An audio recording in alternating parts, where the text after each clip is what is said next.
Everyone. सो देखते हैं कि आपकी लव लाइफ के लिए क्या गाइडेंस है, कोई अपडेट, कोई इन्फॉर्मेशन जो भी आपको पता होना चाहिए। ये जनरल रीडिंग है, कलेक्टिव रीडिंग है एंड अगर आपसे गाइडेंस रेजोनेट करती है आप उसे फॉलो कर सकते हैं। अगर नहीं रेजोनेट करती है तो बाकी जो फर्दर वीडियोस हैं चैनल पे आप उसे देख सकते हैं। सो लेट्स सी कार्ड्स क्या आए हुए हैं। सो कार्ड्स हैं 7 of mirrors, 6 of scrolls and then 8 of Scrolls.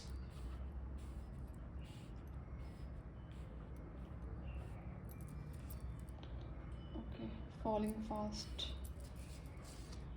wisdom, stability, get more information, a new start is coming। इसमें क्या है? Unicorns, this is purity। एक सेकंड ना,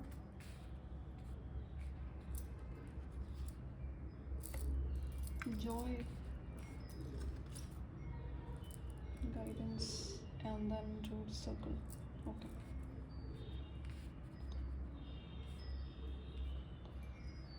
सो यहाँ पर ये किसी ऐसे इंसान की रीडिंग है जो या तो आप मुझे कोई फीमेल देख रही हैं, मैं यहाँ पे फिजिकल बॉडी की बात कर रही हूँ, या फिर अगर कोई मैस्कुलिन है तो आप अपनी फेमिनिन एनर्जी में बहुत ज़्यादा रहते हैं। सो आपको गाइडेंस पे फॉलो करना है। आपकी जो सिचुएशंस होती है वो आपको पता होता है। तो अगर अभी तक आप अपनी लाइफ में ट्रैप्ड फील कर रहे थे एंड अब जो ट्रैप्ड फील कर रहे थे वो आपकी अपनी सेट करी हुई लिमिटेशंस हैं, फियर्स की वजह से आप ट्रैप्ड फील कर रहे थे, किसी सिचुएशन से बाहर नहीं आ पा रहे हो सकता है कोई ब्रेकअप सिचुएशन रही हो या फिर ट्रॉमा रहा हो लव रिलेशन से रिलेटेड, जिसकी वजह से इस तरह से आप फील कर रहे हैं। तो अभी क्या है कि आपकी लाइफ में एक न्यू स्टार्ट आने वाला है, और जैसे कि लव रीडिंग है तो लव रिलेशनशिप की बात हो रही है कि कोई नया पर्सन आपकी लाइफ में एंटर होगा एंड यहाँ पर आपके लिए कुछ पर्टिकुलर गाइडेंस है जो आपको समझने की बहुत ज़्यादा ज़रूरत है। क्यों? क्योंकि अगर कुछ लाइफ में गलत हुआ है जहाँ पर आपकी गलती नहीं है, आप अच्छे इंसान हैं और सामने वाले ने गलत करा है, तो वहाँ पर हमारे एंड से क्या गलती होती है, अगर आप किसी के साथ गलत नहीं करते हो तो जो गलत बिलीफ सिस्टम्स होते हैं उसकी वजह से इंसान बार बार सेम साइकिल रिपीट कर रहा होता है, लव रिलेशनशिप में, फाइनेंसिस में, हर चीज़ में। तो उसे रिपीट करने से आपको बचना चाहिए। तो देखो, नया इंसान तो आपकी लाइफ में एंटर होता रहेगा तब तक, सेम सिचुएशन को आपको रियलाइज़ कराने के लिए, सेम लेसन को रिपीट करने के लिए, जब तक कि आप उसे सीख नहीं लेते हो। तो ये कोई अच्छी चीज़ नहीं है ना, कि अब जैसे देखा होगा कि कई लोगों की लाइफ में कुछ ऐसे अच्छे लोग होते हैं जहाँ पर उनका ब्रेकअप हुआ, उन्होंने दोबारा किसी को चांस दिया, फिर वही सेम चीज़ रिपीट होगी, करते करते उनकी लाइफ में कई सारे ऐसे पास्ट के रिलेशनशिप्स का एक पैटर्न क्रिएट हो जाता है। 3, 4, 5 ऐसे कई सारे लोग होते हैं। तो अब उनकी गलती तो नहीं थी, उन्होंने सिर्फ ऑप्शन दिया। जो डार्क फोर्सेस होती हैं वो क्या चाहती है कि आप इमोशनली ब्लॉक्ड हो जाओ। कि सुना होगा आपने कि सारे ऐसे होते हैं, कि सारे लड़के ऐसे होते हैं, सारी लड़कियां ऐसी होती हैं, ये जो एक गलत स्टेटमेंट है। तो ये क्या होता है, इससे आपका जो बिलीफ सिस्टम है वो ब्लॉक हो जाता है। बिलीफ सिस्टम ब्लॉक हो जाएगा तो आपकी इंट्यूशन पावर भी ब्लॉक हो जाएगी। तो दोनों ही चीज़ें आपके लिए अच्छी नहीं है, जहाँ पर आप ऐसा माइंडसेट बना लो किसी पास्ट के ट्रॉमा हर्ट की वजह से कि सब ऐसे होते हैं और मुझे तो अभी चीज़ में कभी जाना ही नहीं है, एंटर नहीं होना है, कभी अलाउ नहीं करनी है।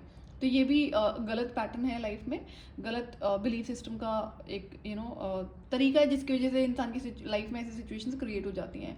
दूसरा, अगर आप बार बार रिपीट करते रहते हो, सेम चीज़ रिपीट हो रही है, एक ब्रेकअप, 2 ब्रेकअप, और करते करते कितने ब्रेकअप, इंसान को रियलाइज़ नहीं होता है। कभी किसी से शेयर करोगे तो उसको सामने वाले को लगेगा कि हो सकता है वो आपके कैरेक्टर पे उंगली उठाने लग जाए, बट ऐसे बहुत सारे लोग मैंने देखे हैं जहाँ पर उनकी गलती नहीं थी, बट उन्होंने सिर्फ लाइफ में एक इंसान को चांस दिया। तो होता है क्या है कि ये हमें समझना होता है कि ऐसी कोई भी चीज़ क्यों ही रिपीट हो ना दोबारा, जो आपके लिए अच्छी नहीं है, और रिपीट होगी जब तक आप इसे सीखते नहीं हैं। तो यहाँ पर इसे समझने की आपको बहुत ज़रूरत है।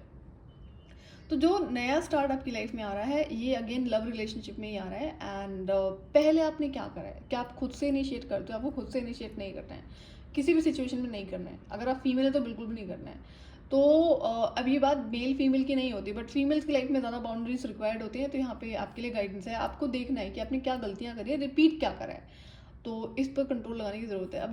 अगर अभी तक आपकी लाइफ में स्टेबिलिटी नहीं थी ना, अगर लव रिलेशनशिप की लाइफ में, तो स्टेबिलिटी अब आपकी लाइफ में इस नए इंसान के थ्रू तभी होगी जब आप पास्ट की गलतियों को रिपीट नहीं करेंगे, अदरवाइज वो फिर से इंस्टेबिलिटी आ जाती है, राइट? तो love happens quickly but don't lose your self in the process. Okay, अगर आप कोई ऐसे इंसान हैं जिसे वो जो ओवर गिविंग नेचर के लोग होते हैं, जिन्हें हमेशा आगे बढ़ के हर चीज़ करनी है, उसका बहुत ध्यान रखना है, हर चीज़ करनी है, हर टाइम अवेलेबल रहना है उस इंसान के लिए। हो सकता है आपके पास में काम हो, आप बिजी होते हो, लेकिन आप हर चीज़ को छोड़ देते हैं उस एक इंसान के लिए, उस एक इंसान को प्रायोरिटी बना लेते हो। तो ये अगर आप गलती करते हो तो ये आपको नहीं करनी है, ठीक है। तो जो इक्वल गिवन एंड टेक होता है उसको बैलेंस आपको करना पड़ेगा। ओवर गिविंग नेचर वालों के साथ में ये चीज़ होती है और इसकी वजह से कार्मिक पैटर्न्स, कार्मिक साइकिल्स रिपीट होते हैं। तो जो टेकर है, जो रिसीवर है, अगर गलत इंसान है तो वो हमेशा आपसे रिसीव करने में इंटरेस्टेड रहेगा और उसकी वजह से क्या होगा, आप ड्रेन होते रहोगे। तो ये कोई अच्छी चीज़ नहीं होती, ये इम्बैलेंस लेकर आता है। तो सामने वाले को मौका दो, खुद से बढ़ चढ़ के मत करो, उसे भी करने दो। चाहे वो कोई भी चीज़, चाहे सपोर्ट है या कोई और जो चीज़ें हैं, तो वो आपको अलाउ करना होगा इस इंसान को करने के लिए, खुद से नहीं करना है। ये होल्ड बैक करने में दिक्कत आएगी आपको अगर अभी तक आप इस एनर्जी में रहे हैं ओवर गिविंग की। तो आई अंडरस्टैंड कि बहुत बुरा लगता है कि आप किसी का बहुत ध्यान रखने में इंटरेस्टेड हो, बहुत पसंद, जो भी है, इमोशंस हैं, फीलिंग्स हैं, तो इस वजह से ऐसी चीज़ें होती हैं। लेकिन होल्ड बैक करना पड़ता है आपको बैलेंस को लेकर आने के लिए। तो कोई बात नहीं, होल्ड बैक करोगे, इस चीज़ को सीखोगे, तो जो कार्मिक पैटर्न्स रिपीट हो रहा है, चाहे एक बार हुआ है या कई बार हुआ है, तो वो नहीं होगा ना, तो ये आपके फेवर में जाएंगी चीज़ें, तो ये आपको करनी पड़ेंगी। और शुरुआती दिनों में अगर आप नहीं करते हो, और फॉर एग्जांपल कि कुछ टाइम आप रिलेशनशिप में रहे, आपने नहीं करा, आपने इस चीज़ को सीख लिया, शादी के बाद अगर आप फिर से ओवर गिविंग नेचर में आ जाते हो, तो जो एक लेसन है ना, वो आजीवन के लिए होता है, उसको आप रिपीट नहीं कर सकते हो, ना शादी से पहले ना शादी के बाद में। तो इस चीज़ का ध्यान रखना है कि ओवर गिविंग नेचर आपको नहीं करना है। उतना ही लोगों से शेयर करो जितना सामने वाले से शेयर हो रहा है। अपफ्रंटली बढ़ के मत करो, ताकि उसे भी गलत आदतें पड़ जाए। हम ही आदतें लगवाते हैं ना लोगों को, तो चाहे घर के हो चाहे बाहर के हो, किसको किस एनर्जी में आप थ्रो कर रहे हो। तो ये चीज़ें आपको सीखनी होंगी और सामने वाले को भी सिखानी होंगी। बोल के सिखाने की ज़रूरत नहीं है। कुछ तो आप यहाँ पर ऐसा कर रहे थे और कर रही थी जो ओवर गिविंग नेचर है, तो स्टॉप दैट, कंट्रोल करो उस पर। खुद से बहुत ज़्यादा लोगों को रीच आउट करने की आदत है, तो उस पर भी कंट्रोल लगाने की ज़रूरत है। Let that person do it ना। विजडम, तो ये जो विजडम की बात हो रही है यहाँ पे, ये यही है, इसी विजडम को, मतलब जो पास्ट के रिलेशनशिप्स रहे हैं, और इट्स नॉट नेसेसरी, वैसे तो यहाँ पे लव लाइफ की बात हो रही है, बट ये जो कार्मिक लेसन है ये आपके हर रिलेशनशिप में काम आएगा। आपको जो इक्वल गिवन एंड टेक का मैटर है, ये आपको हर रिश्ते में मेंटेन करना पड़ेगा। जहाँ पर भी नहीं करोगे वहाँ पर आपको ब्रेक होती हुई चीज़ें नजर आएंगी, फिर दूसरे इंसान के द्वारा ये चीज़ें रिपीट होती रहेंगी, तब तक जब तक कि आप सीख नहीं लेते। Let me read this card. Have you ever been told that you are wise beyond your years? Now is the time to call upon your inner fairy wisdom to help you with a challenge. Okay, so आप emotional हो, feminine energy में रहते हैं बहुत ज़्यादा, या फिर अगर फीमेल बॉडी है आप, तो स्टिल आप अपनी फेमिनिन एनर्जी से बहुत कनेक्टेड रहते हैं। जनरली होता है, मेजॉरिटी में ऐसा होता है फीमेल्स में, कि वो अपनी इमोशनल साइड से कनेक्टेड रहती है, जो उसका बेसिक नेचर है, जो अच्छी बात है। लेकिन वही आपके लिए हार्मफुल बन जाए तो वो गलत हो जाता है ना। और फेमिनिन एनर्जी मैजिकल एनर्जी होती है। कहते हैं ना कि, मैं एक एग्जांपल लेती हूँ कि खाना, जैसे कोई बाहर रह रहा है, खाना तो बाहर से आप खरीद कर भी खा सकते हो अगर आप नहीं बना रहे हो घर में, चाहे मेल है या फीमेल। लेकिन जब एक फीमेल घर में खाना बनाती है ना, तो उसकी एनर्जी होती है जो हीलिंग होती है। ये इंसानों को समझ में नहीं आती है चीज़। तो फेमिनिन एनर्जी मैजिकल एनर्जी होती है, तो इसका आपको बहुत ध्यान रखना है, इसको प्रोटेक्ट करना है, डर की वजह से नहीं, बट डिसरिस्पेक्ट नहीं होनी चाहिए इसकी, फॉर ग्रांटेड कोई ना ले पाए इस एनर्जी को, इसका आपको ध्यान रखना पड़ता है और रखना ही पड़ता है। इसी वजह से जो फीमेल्स उनकी लाइफ में बहुत सारी प्रॉब्लम्स होती हैं जो इसको नहीं करती हैं। दूसरा, जब ये रिलेशनशिप आपकी लाइफ में एंटर होगा तो आपको बहुत खुशी होगी, अंदर से आप बहुत खुश फील करोगे, आपको लगेगा इंसान बहुत अच्छा है, जो जनरली अच्छा हो सकता है। लेकिन अगर आपके कार्मिक लेसन पेंडिंग होते हैं तो फिर वो रिपीट हो जाती हैं चीज़ें। तो आपको क्या करना है, खुद से कुछ भी अज्यूम नहीं करना है कि ये पहले वाले से बहुत डिफरेंट है या डिफरेंट चाहे मेल है फीमेल है। उसकी इन्फॉर्मेशन आपको फेच ज़रूर करनी है। कभी भी आप रिलेशनशिप में किसी को कमिट करने से पहले, शादी में जाने से पहले, आपको प्रॉपर थरो बैकग्राउंड करना, बैकग्राउंड वेरिफिकेशन ज़रूरी होती है, चाहे कितनी ही फीलिंग्स क्यों ना हो आपको। बहुत सारी चीज़ें चल रही है ना, तो इसलिए आपके लिए करना बहुत ज़रूरी होता है। क्यों? क्योंकि कार्मिक पैटर्न कभी भी इटसेल्फ इस तरह से रिपीट नहीं होता, डार्क फोर्सेस के द्वारा रिपीट कराया जाता है। इसमें बहुत अनदर लेवल पे चीज़ें चल रही हैं प्लैनेट पे, तो इसका आपको ध्यान रखना है कि ऑब्वियस ही बात है, कोई आया सामने से, आप बोल दो कि नहीं मुझे शादी करनी है, मैं आपसे रिलेशनशिप में रहना चाहता हूँ, ऐसा तो नहीं होता है ना। हाँ, शादी वाले मैटर में ऐसे ज़रूर होता है, लेकिन अगर बात यहाँ पर रिलेशनशिप की है, सो दोनों ही केसेस में आपके लिए गाइडेंस है कि आपको प्रॉपर थरो वेरिफिकेशन करनी है। निकालो उस इंसान की जितनी इन्फॉर्मेशन आप स्टडी कर सकते हैं, चाहे सोशल मीडिया से, कॉमन कॉन्टैक्ट से, लेकिन तरीके से कि डाउट नहीं होने देना होता है। तो किसी को भी हाँ करने से पहले आपको ये चीज़ें करनी है। अननेसेसरी कल को आप उसे कमिटमेंट दे दो और फिर कुछ और निकल कर आए, फिर आप अपने आप को ही ब्लेम करोगे। तो ये चीज़ें आपको ध्यान रखनी है। ये जो न्यू स्टार्ट है, ये न्यू मून के अराउंड आ सकता है या न्यू मून के बाद जो टाइम शुरू होने जा रहा है उसमें। अब न्यू मून में ज़्यादा टाइम नहीं है, आई थिंक इसी वीक के अराउंड है। तो अब आपको टाइम का वेट नहीं करना है, इंसान एंटर हो जाएगा जब भी आपकी लाइफ में होगा। लेकिन ये है कि अगर आप अपना कार्मिक लेसन रिपीट नहीं करोगे तो ये फिर लॉन्ग टर्म जिसे रिलेशनशिप कहते हैं ना, ये इस तरह का कनेक्शन आपकी लाइफ में आ रहा है जहाँ पे स्टेबिलिटी होगी, आना जाना नहीं लगा रहेगा। एक सेकंड ना, circle. Old stones hold secrets better than past lovers could. Okay, whisper your dreams to the standing stones, and those wishes will come true.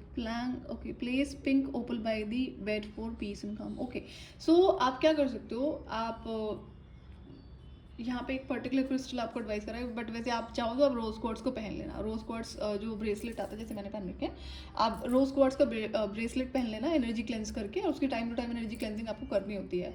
और यहाँ पर एक पर्टिकुलर ये है पिंक ओपल करके क्रिस्टल होता है, अगर आप चाहो तो उसको बाय करके जो टम्बल स्टोन्स होते हैं उसको अपने बेड पर रख सकते हो, बट अगेन आपको एनर्जी क्लेंजिंग करनी पड़ेगी टाइम टू टाइम।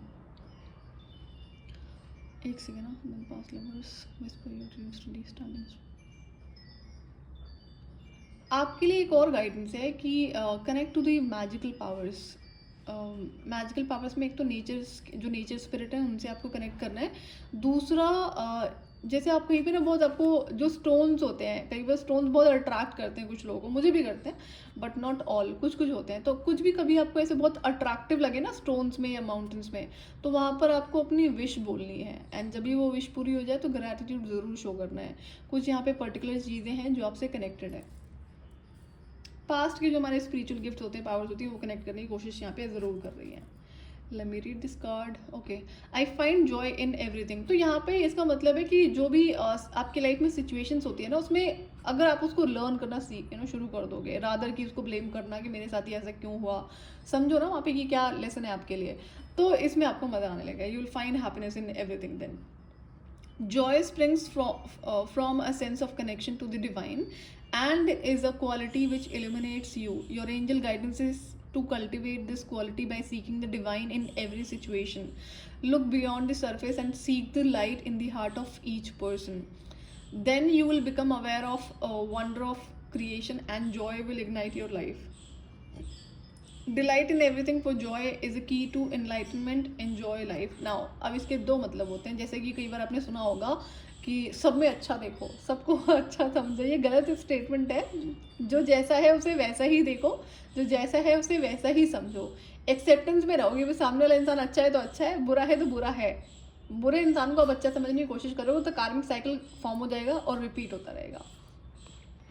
ना यहाँ पे जो हर चीज़ में आपको जॉय देखने के लिए बोला जा रहा है, हर चीज़ में डिवाइन में देखने के लिए बोला जा रहा है, वो तभी होता है जब आप कोई भी गलत situation, traumatic situation, hurtful situation है, अच्छी नहीं है, उसमें आप अपना लेसन ढूंढना शुरू कर दो। इसका एग्जैक्ट मतलब सिर्फ यही है और कुछ नहीं है।